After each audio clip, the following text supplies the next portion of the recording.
this afternoon. All right, we will now have our special presentation of the overview of the impact fee study process presented by Carson Bice and Colin McElwaney, Tisher Bice, or Biss, what is it? Bice. Good evening. I'll give you a quick overview and then turn it over to the gentleman from Tischler Bice. So just a refresher for council and anyone who may be watching, this is the process we were intending to start at the end of March, and then COVID-19 derailed some of our meeting schedules and plans. The Tischler Bice staff have been collecting and are collecting data from the county and other sources to conduct the impact fee study, and they met today with some of the departments responsible for the services being considered for impact fees. So the departments or service areas under consideration are law enforcement, fire, EMS, and parks and recreation. And although council's discussed these impact fees for several years, we wanted to give you an overview of kind of the legal framework, walk through some of the decision points that council will have to make along the way of this study, and kind of get some feedback from you on some initial presentation ideas and thoughts on the fee calculation, as well as what the potential service area or impact area could be from these fees. With that, I'm going to turn it over to Mr. Carson Bice and Mr. Colin McElwaney from Tischler Bice. They'll probably be able to answer more of your questions better than I can, but I'm also happy to answer any questions that you may have. Thanks, Allison. Good evening, Mr. Chairman, members of the council. I'm Carson Bice with Tischler Bice. I thought I'd spend the next 3 or 4 hours talking to you about impact fees. Pull the clock out. We think it's always a good idea at the start of the process to offer the opportunity for either the Planning Commission or the County Council or both to have an opportunity to ask questions about the impact fee study itself, give direction in terms of what they're expecting to see, ask general questions, etc. And that's how we've geared this presentation tonight. And please feel free to interrupt me on each slide. We don't have to hold the questions to the end if you don't want to. A little bit about us. Our firm is based in Bethesda, Maryland and Boise, Idaho. And we focus purely on cost of growth issues. We specialize in fiscal and economic impact analysis, as well as impact fees and other infrastructure financing mechanisms. And as you can see here, we've got quite a bit of South Carolina impact fee experience. In fact, we've done more fees in South Carolina than any other firm. And we're currently working here, just finished York County, Clover School District. We were involved in the Fort Mill School District fee study. We're doing work in Horry County, Beaufort County, as well as Lexington County at the moment. So I want to talk a little bit about what impact fees are, and then talk about how they're governed in South Carolina, and then talk about some myths and misconceptions that we see around the company or around the country from not only citizens but developers as well as elected and appointed officials. Well, first of all, impact fee is a one-time payment, so it's designed to offset new developments' demand for growth-related infrastructure.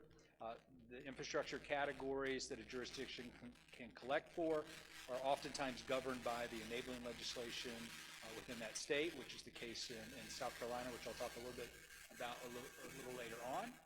We can't use impact fees to correct existing deficiencies in our levels of service. We can't use it for operations or maintenance or replacement of our existing stock. It's not a tax, and the reason I say that is because a lot of times you will hear the development community talk about impact fees as if it is a tax on new developments. And it's very important that we distinguish between what a tax is and what a fee is. And a tax is primarily a revenue-raising mechanism, and in many states it has to be statutorily authorized. And there is no proportionality between how much revenue is raised versus how much infrastructure that you consume. And an impact fee, much like the user fees that you see for building permits or site plan review, which are designed to cover the cost of providing that service, impact fees have to go even beyond that. We have to cover essentially, or what I like to call, 3 legs of a legal stool. Okay, First is we have to show need or nexus. So we have to paint the picture that development has been happening in Lancaster County, that growth has generated the need for infrastructure, and that growth is going to continue and generate a need for additional infrastructure. So that's how we show the nexus. We also have to show benefit, okay? So we show benefit in two ways. One is through the timing of the expenditure, okay? So we just can't collect the money and sit on it for 5, 10, 15, 20 years. We have to expend that money in a certain period of time, and many times the impact fee acts specific to that state tell us when we have to spend that money. The second way we show benefit is through geography. So a lot of times we will design a fee where perhaps the east, development in the east pays a fee, development in the west doesn't, because a lot of places we work, it's a tale of two cities or a tale of two counties, where there's one area where all the growth pressure is and another area where there isn't. And so we just can't collect fees, for instance, in the south to build capacity in the north that the folks in the south don't benefit from. And finally, we have to show what we call proportionality. And so that's why you don't see just a residential fee structure versus a non-residential. We have to get granular. We have to show what the fee is for single-family residences versus multifamily. We have to differentiate between retail versus office versus industrial, because each of these land uses have very different demand indicators related to the different infrastructure categories.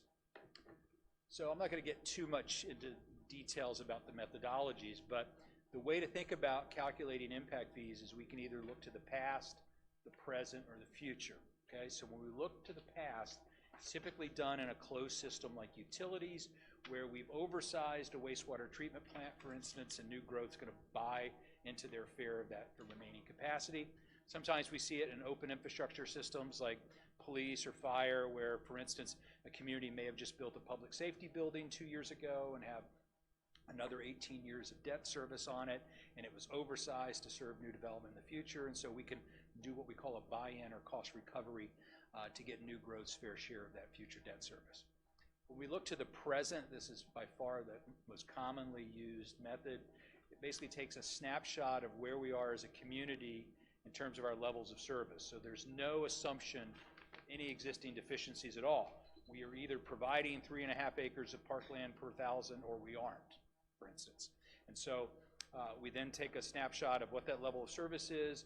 What does it cost us to buy an acre of land? What's the value of our amenities? What's the value of our rec centers, et cetera? And we're going to expand that level of service over time in reaction to new growth. And then when we look to the future, we call that a plan-based approach. We typically see this with roads and utilities, or when there's an adopted master plan with a funding component attached to it. And while we may get a higher fee under that approach, there's also more exposure financially for the community. So if we adopt a fee that says we're going to build parks A, B, and C over the next 10 years, and this is what it's going to cost us, this is what our funding arrangements are going to be, if new growth doesn't happen in the way we forecasted, you still have to fund that plan. Now you have to fund it with general fund dollars or find money from another source. If we do that middle method, the consumption-based approach, we only have to build to what we collect. So if growth is slower, we collect less money, but we don't have to build as much infrastructure. If growth is faster, we collect more money, and we've got the money to build more infrastructure, and we're maintaining our levels of service as we grow. As I mentioned earlier, we can't use fees for existing deficiencies, repairs, et cetera. Let's talk about impact fees in South Carolina. Impact fees, or the act here, is very specific. It has some nuances that are quite different from other states within which we work. First, the fees have to be maintained in an interest-bearing account. That's pretty standard. Monies must be spent within 3 years of the scheduled date of construction in the CIP. That's very South Carolina specific. We must publish an annual monitoring report. That's standard with every impact fee act. But South Carolina calls for a comprehensive review every 5 years. That's unique to South Carolina. In order to change the fee amounts, we need an updated study. And the most interesting thing about the South Carolina Act is that it requires an estimate or an analysis of what the fee burden does to the provision of affordable housing within the community. However, the act is moot on what we have to do to remedy any deficiencies, and it doesn't even tell us or give guidance as to what the affordability burden is. It just says you have to conduct this analysis, okay? So there's no guidance given, and so it's just part of the act, and we've developed our own methodology for doing that. So we're often asked around the country, why impact fees? And there's a lot of answers to that. And first is, infrastructure capacity is essential if you're going to accommodate new development, if you're going to attract economic development. A lot of times we'll hear the development community talk about, the evils of impact fees, and you're going to drive growth away, et cetera, et cetera. Well, one thing I can tell you for sure is if you don't have adequate infrastructure, you're not going to attract growth. And so impact fees go a long way to ensuring that a community can provide adequate levels of infrastructure going forward. Also ensures that new growth pays its equitable share. And why is that important? Because of the last bullet here, which is anti-growth pressure can often be eased. And what I mean by that is we've worked in a number of communities where growth is a very hot button contentious issue. And if the population can be assured that new growth is paying impact fees to offset their impact to the infrastructure system, we've found that the citizenry can often be much more tolerant of growth if they're assured that their taxes are not likely to be raised in order to subsidize growth in the future. Because of the accounting requirements associated with impact fees, it does encourage disciplined or capital improvement planning. One of the things that a lot of jurisdictions forget about impact fees is they are a land use regulation. Okay, they are not just a revenue source. So there are ways within certain impact fee categories, water and sewer, fire, police, or excuse me, roads, where we can develop the methodology to help incentivize the type of behavior or the type of product that you're wanting to capture in your community. For instance, with road impact fees, which we're not looking at, you can get a discount for higher internal trip capture associated with mixed-use development, and so it can act as an incentive to incentivize that type of development within the community. And also in communities that don't have impact fees, we see that in many cases, impact fees are a preferred alternative to sort of an ad hoc exaction process, which makes it difficult for the developer to get his financing in line, project their pro forma going forward, because in a lot of communities where you don't have impact fees, you don't know what the ask is going to be as part of the development approval process. And so if you have a fixed schedule, it's very easy to plug in those amounts to your pro forma going forward. In terms of the process that we're going to use here in the county, this is a pretty standard process no matter where we work, is the first step is determine what is here on the ground today, what your development future is likely to be. We'll then meet with the departments, which we started today, to look at what are the existing levels of service in the county, what are the likely capital improvements that you'd have to construct in the future, look at what are our appropriate indicators of demand. So for instance, for parks, that's population. If we were doing utilities, it would be water consumption. If it's roads, it's vehicle trips, etc. We then look at, well, which of those three methods that I talked about earlier make the most sense given the Lancaster County situation. So a lot of times we'll design a fee using two different methodologies, and then it becomes a decision point for this group to decide, well, here's the pros and cons of each of these approaches. Which one do we want to commit to going forward? We also have to evaluate the need for credits, which I'll talk about here in a second, evaluate the impact fees for affordable housing, meet with the Planning Commission to start the adoption process going forward. So the Lancaster County Impact Fee Study, the fee categories under consideration include emergency medical services, law enforcement, fire, as well as parks.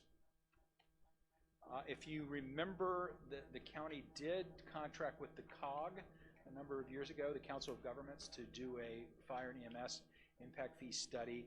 And at that point, the idea was that it would be limited to a certain geographic area, which is shown here. One of the things that we're exploring as part of this is, does that benefit area need to expand based on the types of services that we're looking at? which again, as part of this study, was strictly fire and EMS. And so since we're including the other categories, does this area need to expand slightly? But again, we're not recommending a county-wide fee structure at this point, but it's one of the policy issues that we're going to have to examine as part of the study and come back to you with our recommendations and the reasons behind that, so a decision can be made. I did mention on a previous slide the need for credits. So one of the things that we have to guard against with impact fees is the chance of new development paying twice. So I've paid you an impact fee, but I may also generate another stream of revenue that you may use to fund those same types of facilities. So for instance, if you've got a dedicated revenue source, which in this case the county does with the infrastructure surtax, we have to make sure that we're not double dipping, so to speak, in terms of charging the impact fee and then I'm going to generate revenue that's going to go for the same thing. Sometimes we have to give credit for debt, where if you've got debt service on facilities and I'm going to pay property tax or sales tax to help retire that debt, and I'm also paying you an impact fee, we may have to give credit for the net present value of that future stream of revenue. And then finally, the third type of credit we have to think about is, in many cases, and this is particularly true with parks and to a certain extent fire stations and EMS facilities, is that oftentimes as part of a development agreement, a developer is agreeing to donate land for a park or donate a site for a fire station. And so we have to take that into account when crafting that development agreement and issue a site-specific credit. So the development agreement may be designed so that the land component of the fire fee isn't included because they've donated the land site. So finally, I want to talk a little bit about some myths and misconceptions that we see around the country. One is that impact fees cover the entire cost of new facilities, negating the need for higher taxes. Now, a properly designed fee may come very close, but remember we have to give credits, okay, so we're not always collecting 100% of the capital cost. Then the other thing we always have to keep in our mind as we're having conversations with the departments is that because it's basically a contractual arrangement where, if I'm paying you this fee, you're going to build these facilities. Well, the county now has to operate these facilities, and as we all know, the O&M costs far exceed the capital costs because the capital costs typically are about 15 to 25% of any jurisdiction's budget. So the operating costs are the costs that, excuse the expression, that's the cost that kills you. So we have to be cognizant of that as we're having these discussions.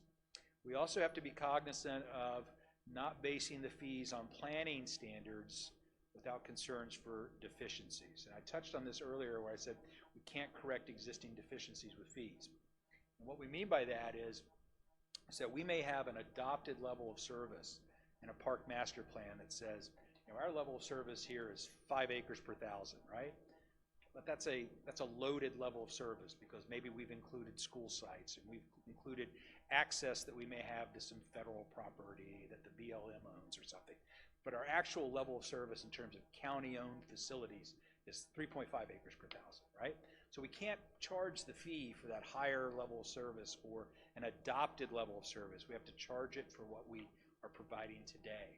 And that's what gets a lot of communities into trouble legally, particularly with parks and libraries. Another thing we have to worry about is that we can't just arbitrarily adjust fees for economic reasons. We typically see this for non-residential development, where a community wants to charge residential but doesn't want to charge non-residential.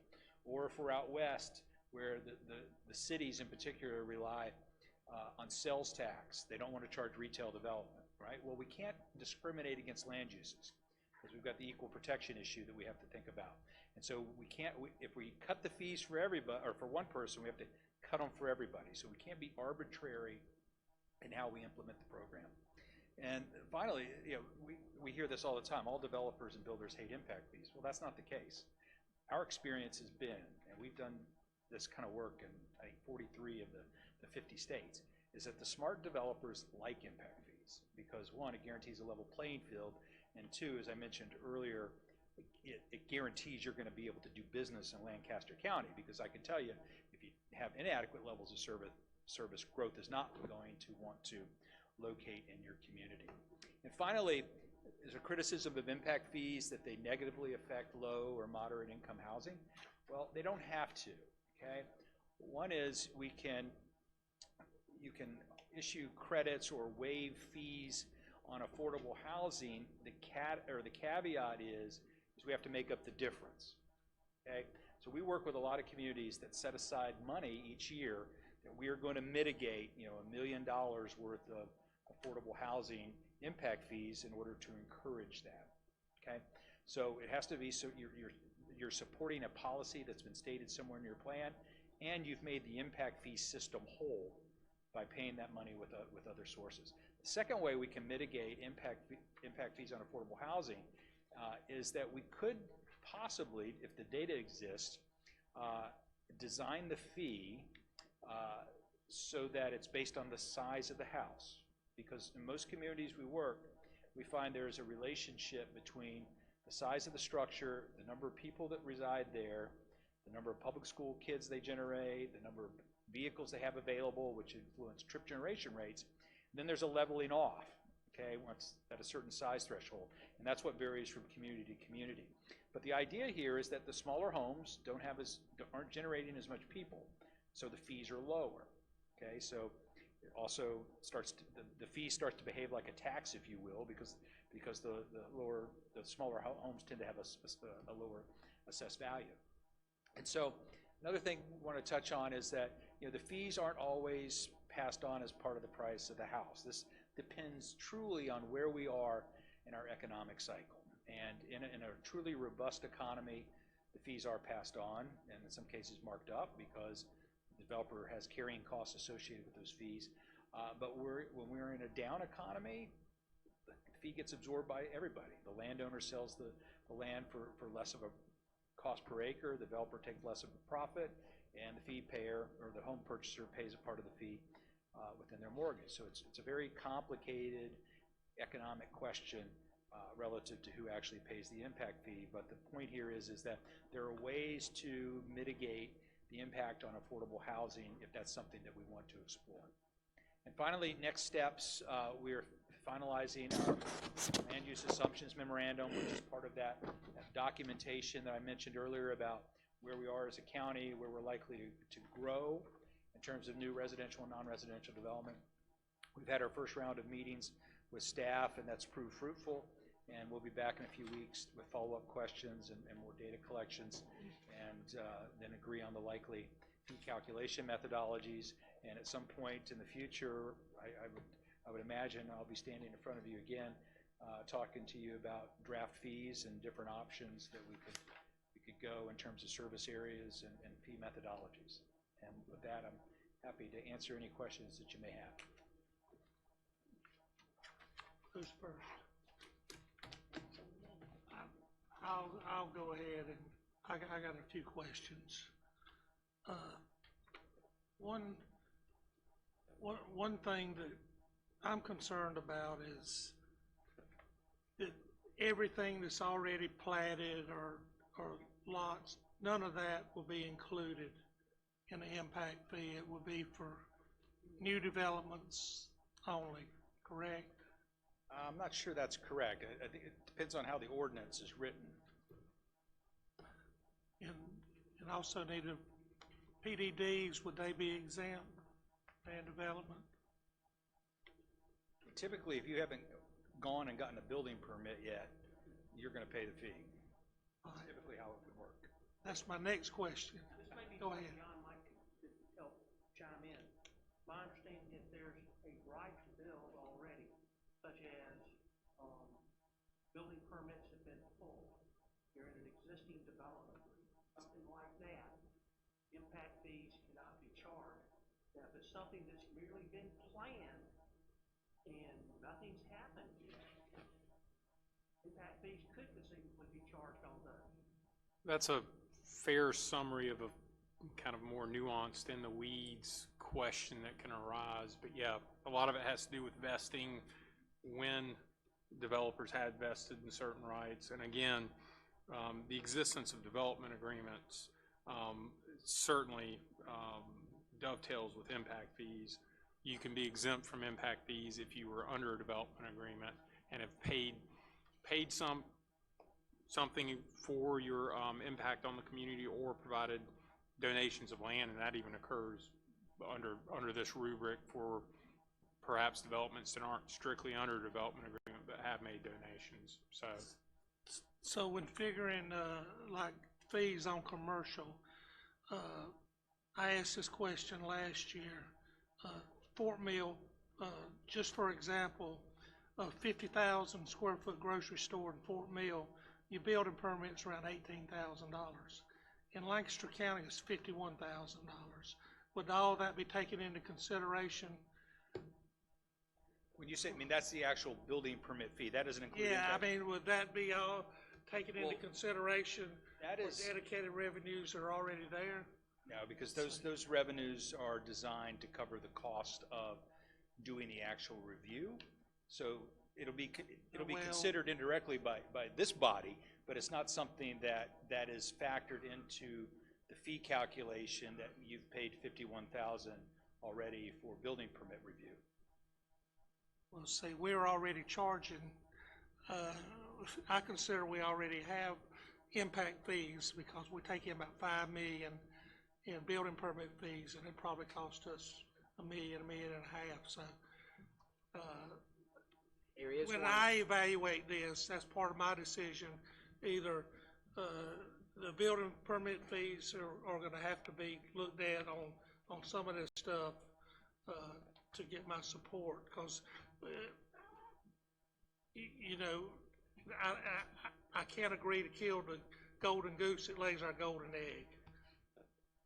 Mr. Chairman, Go ahead, Mr. Carter. if you're going to go in that direction and follow that methodology, then the money needs to follow where you're talking about. If the money's created in a specific area that's got impact fees, but all of that money that's being generated by the building permits and stuff is coming into the county and being expended for projects all over the county, then that's not a fair assumption.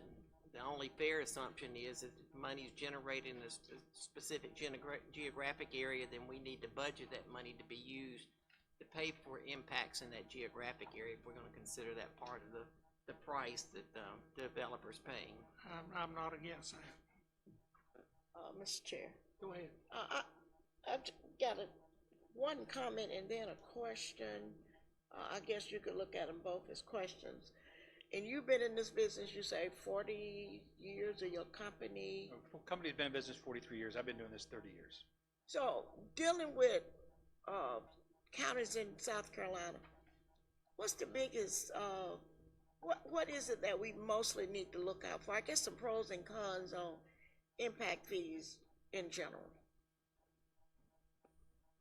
I think I understand the question. You're saying, The good and the bad. so, I mean, what's going to get, I guess I need clarification. What's going to get you in trouble? Yes. Okay, so, and I don't think that's South Carolina specific. I mean, I'm just saying because we're in South Carolina. Right, well, yeah, so the thing that gets folks in trouble is, I hate to use the term, but, it's old-fashioned, garbage in, garbage out, right? If you don't develop good assumptions that are defensible, that's what gets you in trouble. It's playing loosey-goosey with levels of service standards, cost factors, that's what gets you in trouble, and that's not South Carolina specific. But I will tell you in South Carolina, because we're the ones who did the Fort Mill school fee that got sued, for legality in South Carolina, and so which Fort Mill won. It is there's a lot of scrutiny on the impact fees, so I would expect that no matter what happens, there will be a lot of scrutiny of the study. So when you determine the methodology, the fee calculation, are you dealing with a formula or a state formula or Yeah, there's best practices Yeah, or it's just what? that's a great question. There is no formula for impact fees, right?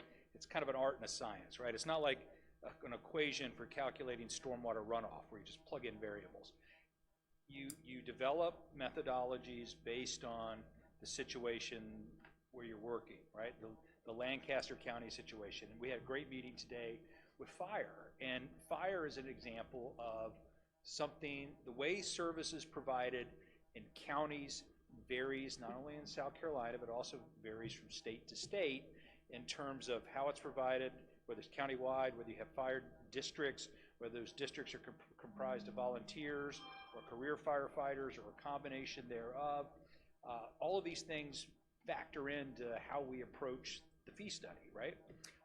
Parks is also another one where we find it varies from county to county in terms of some counties view parks as a purely municipal function, and we're just going to provide open space.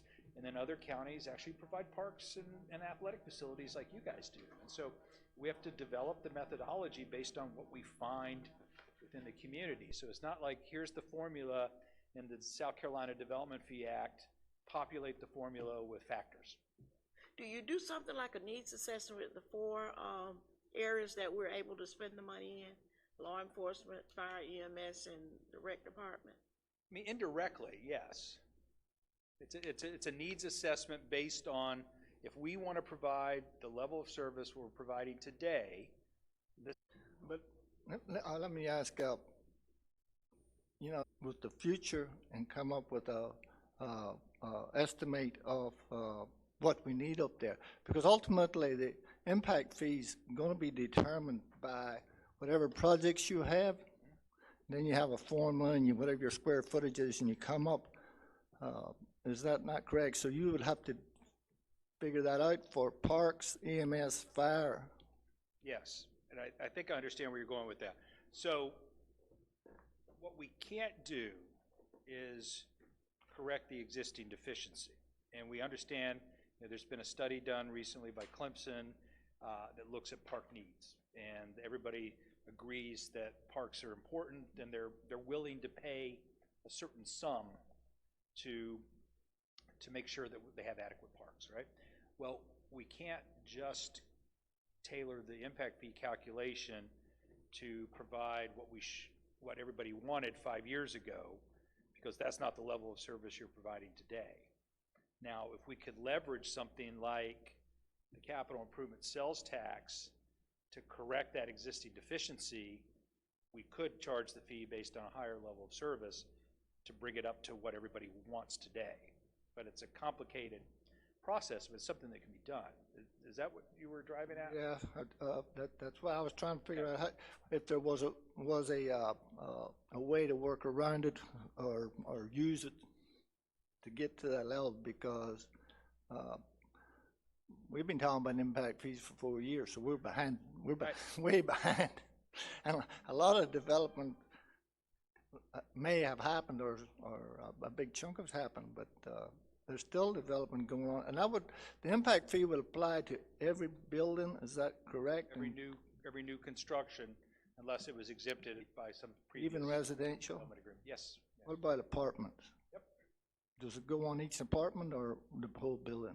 Each apartment or the building. The building has 6 units. We know the fee is $1,000 per unit or whatever it is, so it's 6 times 1,000. There's talk about the consolidation of the fire districts in Indian Land and building a new firehouse. Would that be part of that? That would be something we would need to know, but that's one of the reasons why the Act requires you to update every 5 years. But the original fee study done by the COG only had the 3 districts, but our conversations with staff indicate that there's probably likely 6 districts that will experience growth in the next 10 years that you ought to think about. If you're going to do a fire impact fee, why not do all 6 versus the 3? So, I mean, these are the kind of things that these are policy questions. So as part of our job, we're going to come to you and say, this is what the impact fee would be for these 6 areas. Now it's up to you to choose which areas you're going to. Well, what we do know that the growth is already spilling, or is hopefully going to spill south of the Panhandle, below number 5. I mean, there'll be significant developments there. Yep. So what's the next steps? So we are going to continue with our data gathering, and my assumption is at some point, probably July, maybe August, we'd be back in front of you guys with sort of a storyboard presentation of here's the situation with parks, here's the situation of fire, EMS, et cetera. Here's some directions you can go. Here's where we need some policy direction from you on, and then we can from there go ahead and finish the study. That's the question. Go ahead, Mr. Mostel. I got a couple questions here. We was talking about double dipping. In the past, we've had development agreements. Is there such thing as having some development agreements continue along with impact fees? I know, why I'm getting at this, just like, I'm sure $100,000 purchases, am I correct on that? It has to be made Right, of that. yes. So that eliminates a lot that the sheriff uses. We can't buy police cars, sheriff's cars with it, or stuff like that. So we have to have other means to buy this stuff. So ambulances we can buy with it, stuff like that because of the cost. But are there a way that we could do some development agreements along with it to get some extra money for this other areas that they don't cover? Yeah, I don't see why not. I mean, Could we have some kind of a trigger, a certain size development it goes to, development agreement? I'm not your attorney, but I mean, I've seen that done where you can ask for anything in a development agreement, right? And so if they're willing to give you a $150,000 contribution to offset the cost of, the one-time equipment cost of Is that going to deputy, you got to give credit back? you wouldn't have to give credit in that situation because that's not an impact fee eligible expense under South Carolina Act. All right, let's see here. The hospitality tax and all that we collect, that we're planning on building the parks and stuff with. Is that going to skew any numbers with this since we're using this for parks? What's that? We may have to give a credit for that depending on how it's being used. All right, that's all I have. Now, the fee used that he's referencing for the parks is a sales tax based fee. Right. So, there's more than just Lancaster County residents that are paying into that fee because we're a border county. Right. We may have 30 or 40% of that coming from outside the county. Right. And how often do you update impact fees, or do you? Well, by law in South Carolina, it's every 5 years. And typically, our clients around the country that are growing typically hire us every 3 to 5 years. Do you take projects off at that time, or you put projects on? Yeah, that's a great question. So a lot of times what happens is, I'm just going to use police as an example. We may have a fee that is a plan-based fee because in year 3 you're going to build this police station, okay? 5 years later, we're hired again to redo the fee study that police station's been built. So it changes from a plan-based approach to a cost recovery. Because we built this station, it's been oversized to serve growth for the next 18 years. So now it's time for growth to start buying in to pay for their share of the debt service. So, I'm doing this right now in Oro Valley, Arizona for police, where, the police station is going to cost $3.5 million, but it does represent a huge level of service increase. And at the end of the day, new growth is going to pay about $1.8 million of that $3.5 million because the existing development base has to fund the rest. Yes, sometimes the methodologies change based on conditions.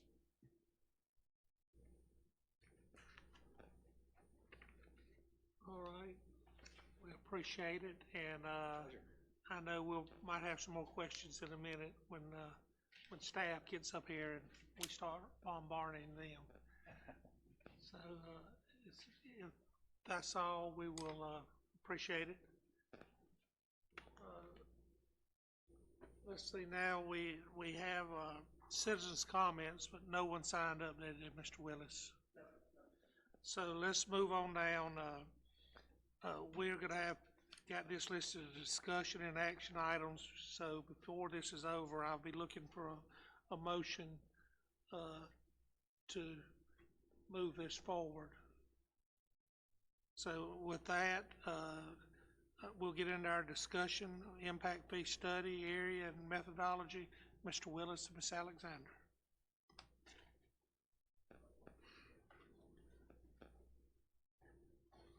We'll kind of tag team on this one a little bit. Basically, at this point, what we're looking for, and the chairman has indicated looking for a motion, is exactly what area do we need to be looking at? As y'all have discussed, growth is moving south. The original growth area that was determined by the COG as you heard, discussed, other fire departments are looking. We originally looked at Pleasant Valley, Indian Land, Van Wyck. I still want to say Charlotte Road Van Wyck, but it's just Van Wyck Fire Department now. But other departments are looking. Shiloh Zion, Riverside. So, you know, you've heard some of that today. So the big thing that I think council needs to look at so that we can plan properly, do we look at expanding the coverage area for the impact fee to come south of Highway 5? That's something that we're going to be facing in a host of other areas. Once we get the census numbers back, it's, you know, the urbanized area expansion. I mean, it's not just the impact fees. RFATs, stormwater, it's areas, service areas are going to be growing based on growth. So we need to look at that. And the other thing, and I'll let Allison jump in on this, the methodology. I think we've got a good methodology. Certainly not slamming anything we did before. I think we're on a good path here. And Allison. Well, I'm going to step back to the coverage area just for a moment, and we're looking for council to be comfortable with us studying the area south of Highway 5. The decision you make this evening does not lock you into the final, whatever the final ordinance, if there is an ordinance, would look like. So I want to be clear on that. We're not asking you to make that final decision today. We just need to know what areas, in terms of buildings and equipment, we're looking at for this study. In terms of methodology, we don't need a final decision on that today either. We just wanted to make sure you all were very aware that there are different ways to calculate the fees. And there's, as Mr. Bice said, there are pros and cons to every approach. And we can have our fee schedule, or our impact fees, set up so that depending on the service being applied for or the service being covered, it may be a different methodology. So just continue to know that we may end up with a very, very complex, or what may appear to be a complex fee schedule or fee calculation, but we're going to walk everybody through that. And my goal for the end of this study is we have staff who have to be able to explain this to people if it was implemented. So it needs to be something that we can sit down with someone and say, all right, here's how the county arrived at this fee. Here's how we arrived at the fee that you pay. If we can't do that at the end of the day, then we haven't achieved what we need to do for the public.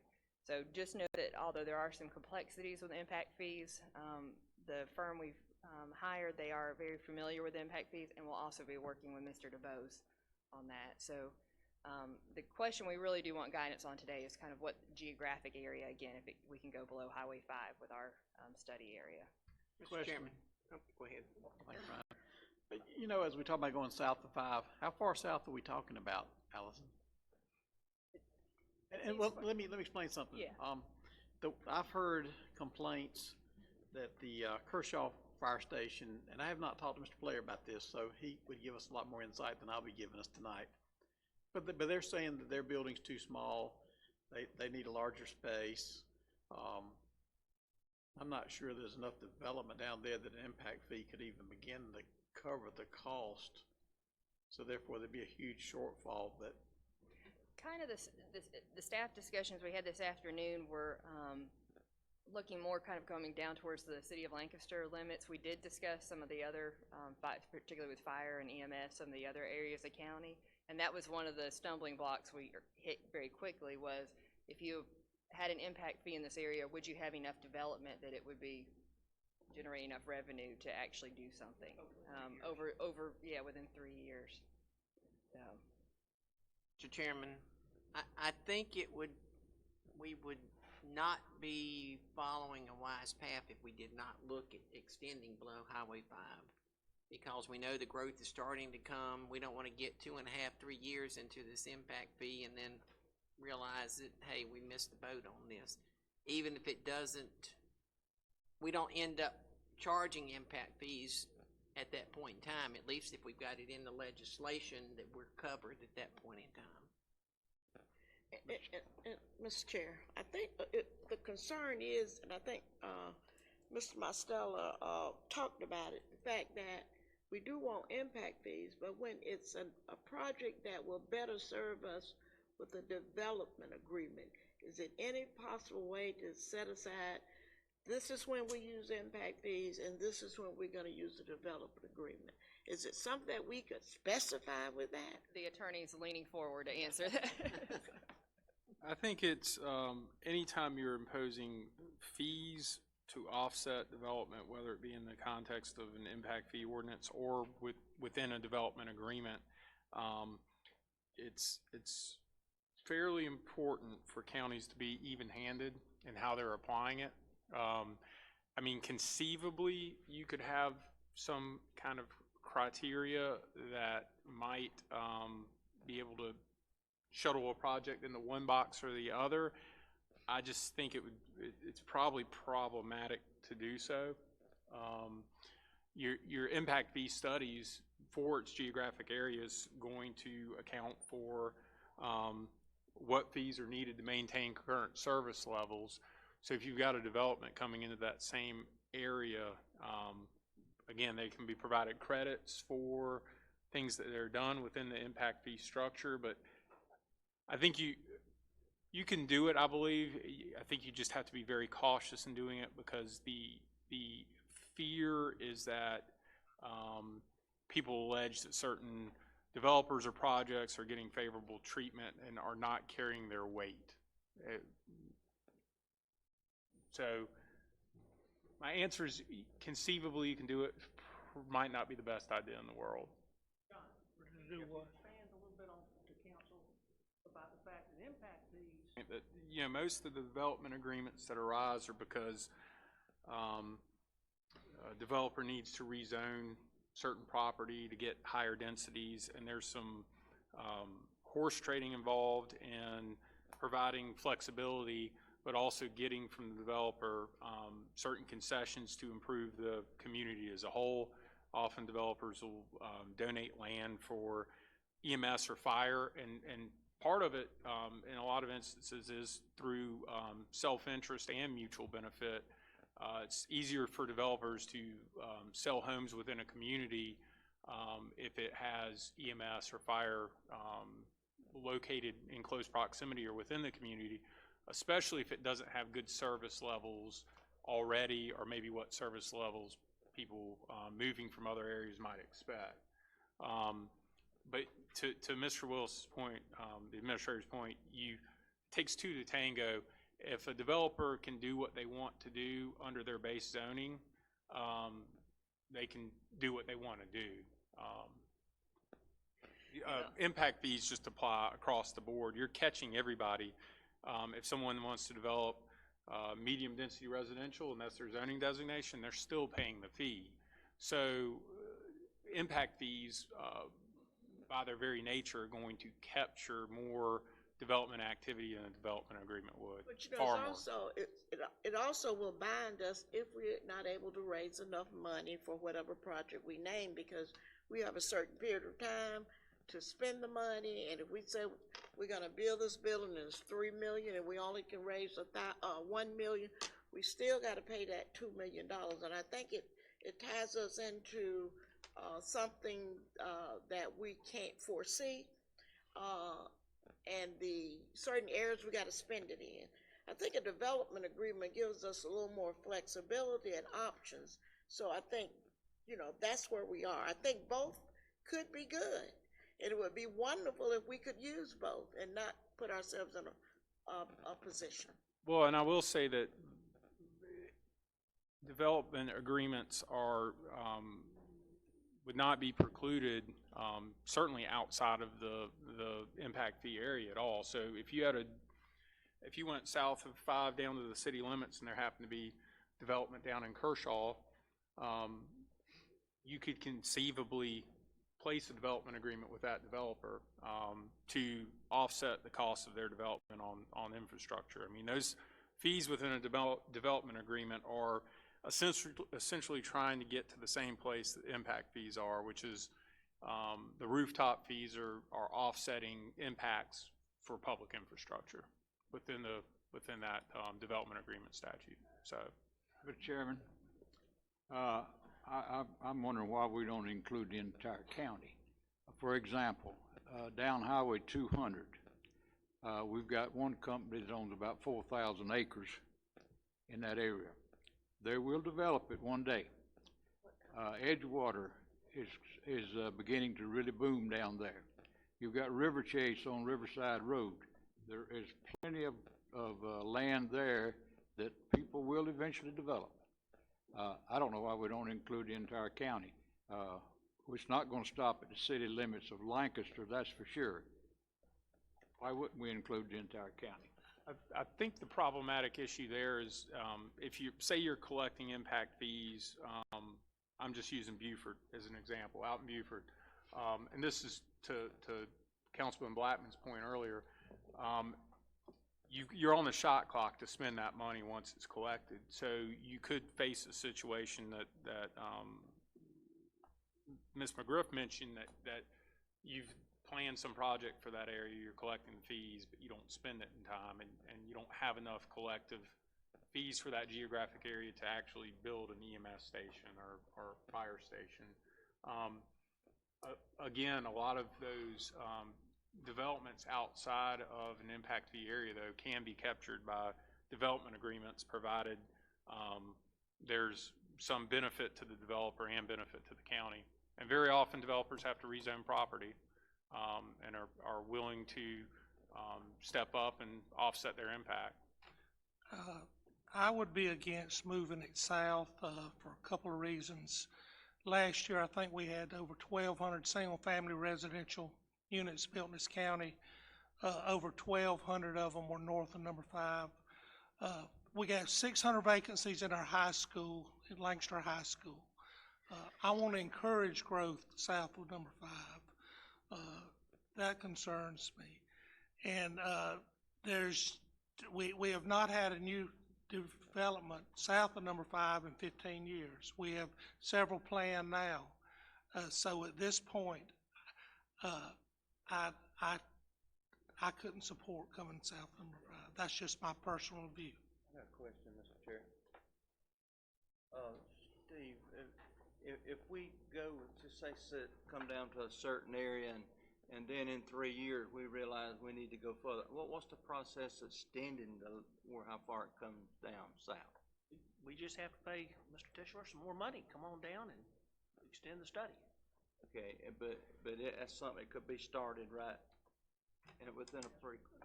There's a requirement every 5 years, it has to be studied, but I don't think there's any prohibition against doing it more often. So if we did get some big growth in Lancaster coming quick, we could look at it at a later time of moving that line on further south.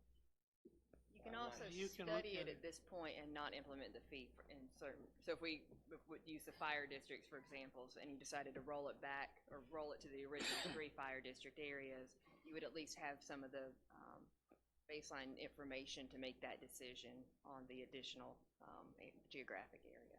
Do we have any idea what the impact fee would be, or any data surrounding it? Not at this moment, no. I mean, that's really going to drive her decision. If it's going to be $200 a house, it ain't going to be worth doing. I mean, so I mean, that's what's going to drive my decision, is how much it is. And again, to echo what Mr. Tischler said, today we're not asking for a final decision. We're just, if you think there's merit to going ahead and studying down to the city of Lancaster, great, we'll study it. We still have to come back to you for an implementation ordinance. Now, will that affect the city? I mean, coming into a municipality, can we do that? We cannot go into a municipality. We come down to the city limits. To the city limits. And I guess we exclude Van Wyck? Yes, sir. Town of Van Wyck would have to have their own impact fee if they chose to. That's fine. Mr. Willis, y'all have had discussions obviously today and maybe prior days. I'm just thinking out loud that if we were to go to study south of 5 now, we're obviously increasing our study cost. I don't know if that's a significant cost or not. Is it better to study north of 5 right now with the idea of, since we do not know, like Councilman Graham's concern, which I firmly agree with.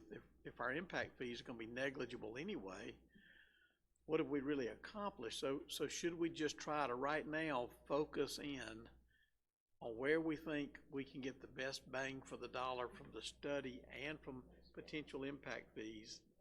See if we can make that a go, and then if we do, turn right around and we can study more. There's not an impact on the, sorry, overuse impact, but there's not an impact on the consultant's contract cost depending on the study area. Part of the contract is to establish with council and with staff input the actual geographic area that we're looking at. And so they had a copy of the COGS study from last year prior to, I think it was January, February, they got a copy of that. And we've had this discussion with them. So this is not a surprise in terms of their study, that we may be looking, potentially could be looking to go south of 5 or staying with the boundary of 5. But again, yeah, you know, my concern about Kershaw, the concern our attorneys talked about with other districts, Councilwoman McGriff, if we don't want to find ourselves with impact fees that cannot meet the needs because we're not having that much development. So again, does staff have a recommendation that maybe we should do what I said, maybe north of 5, or are y'all saying maybe your recommendation is include south of 5 just for the study, so that we can narrow it down for the final decision later? I do know this isn't final, so what is staff's recommendation, meaning you two? That would be it, that we do the larger study area knowing that the final geographic area could be restricted at the final go. Back with council, we're presenting y'all with hard data, and you can make a determination, is it cost effective to actually implement it south of 5? And I think if we're gonna do it, we need to focus on, not south of 5, but north of number 5. Because if we do come closer to the city limits, with the data that's gonna be collected, by the time we determine what we're gonna do if we add it on, the data's gonna be outdated. So if we're gonna do anything, south of 5, we need to do it, later, when we have to do that 5-year study. I don't think you'll collect enough fees south of 5 over the next 5 to 7 years that you could skew the data from Indian land and the Panhandle, is what I'm concerned about, because that's where your fees are gonna be collected. Well, I'm concerned that the impact fee's gonna be so low, it's not gonna have any impact on the Panhandle. That's my number one concern. Well, I think I just would like to maybe, my recommendation is that we follow the recommendation of our 2 staff members here before us. Let's go ahead and start the process, see where it goes, and then after that, when they come back with some results of the study, Mr. Graham, maybe we'll know something better, but at the same time. I hope so. I've been waiting for 4 years, Alan. Yes. Just a question for staff. How much of an issue are we gonna cause? Because, I've been hearing it, and for several years, we've been looking at this. Now, we've got some disagreement up here, south of 5 or not, that we finally, in July or August, have a figure, this is what it's gonna be. And 4 people up here say no, north of number 5. Are we gonna have to go back to the drawing board?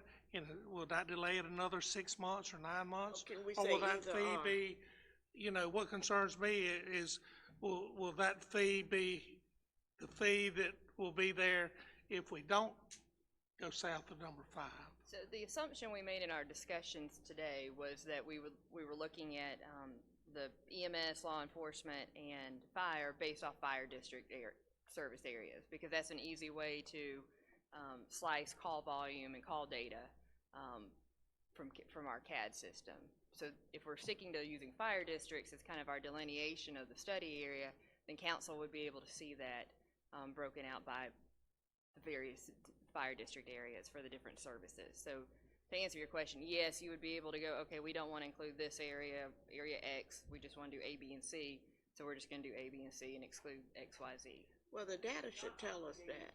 Implement based on the study On what area? So Okay. that's what you guys gonna bring to us, Okay. right? So, Yes, ma'am. so you're coming south, you're talking about figuring it down to the city limits, but how far west and how far east is that going? Are you going into the Riverside Fire Department? Are you going into Shiloh Zion Fire Department District with this study? I mean, where are you at? Both of those fire districts were mentioned today. The reason I'm not, saying here's absolutely what we're looking at, this was the first discussion that our department heads had with the consultant. And so we're still in the data gathering, and that means both call volume for them to analyze, and then also looking at the facility and apparatus needs for the different districts, their service areas. So if it comes back, well, we're not showing a huge need in the next 10-year time frame, it's not worth it to study an area further for a particular impact fee study area. So there's several different layers we're looking at with this. What was that motion he put on? I'm gonna be looking for a motion to move We it just forward. wanted to make sure if council was adamant that there was no need to study below 5, we won't. We think there's some benefit in studying below 5 to have the data, and then council can make a decision based on the data at that point. Now, you're just gonna present us with it out, we make the decision on the boundaries, on where, The yeah. study area. This is not to implement, that's a whole separate issue, Yeah. implementation. John, can you give us a proper motion that's gonna include everything that they said? Correct. I think an appropriate motion would be to authorize the administrator and county staff to study the area south of 5 to the city limits, and then bring the data back to council for a decision on implementing impact fees and over what geographic area. I'll make that motion, Mr. Chairman. Second. Have a motion for Mr. Honeycutt, a second for Mr. Carnes. Any more discussion? I think we're ready to vote. All in favor, raise your right hand. We have unanimous agreement. I appreciate it, and I feel sure there'll be many more questions in the future. Thank y'all, guys. We appreciate professionals coming in and get this thing worked out. If we've got nothing else, I think, do I have a motion to adjourn? So moved. Have a motion from Ms. McGriff, a second from Mr. Mosteller. All in favor, raise your right hand. This meeting is adjourned. I thought Ms. Honey